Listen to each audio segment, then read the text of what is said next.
każ ieħor ta' ipokrizija grassa mill-Partit Nazzjonalista fejn jippridka ħaġa u jagħmel mod ieħor.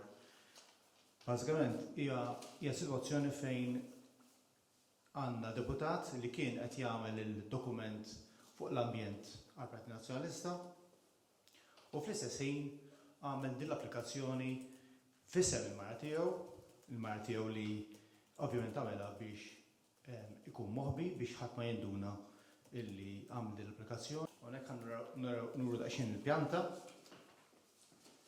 li hija proposta hija parti mill-applikazzjoni tiegħu. Pjanta fejn għandu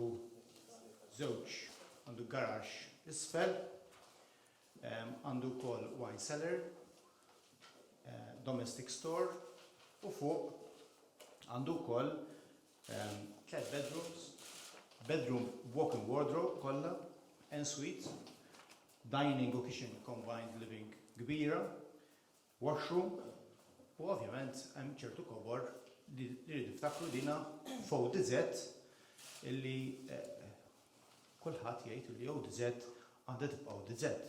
Dan mhuwiex l-ewwel każ, insemmilkom il-każ ukoll tal-libel. Kien hemm proċeduri tal-libel fuq il-każin ta' Zurich fejn kien jiffigura dan Tony Bezzina wkoll.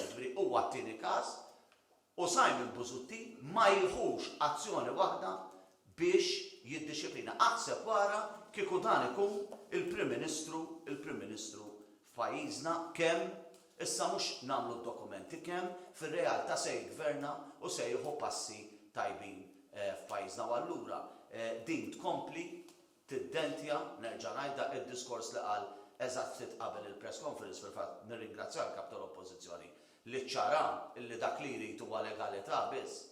Issa fil-politika li nimxu mal-liġi ma rridux il-korrettezza u l-governanza tajba li tant ħambaq fuqha.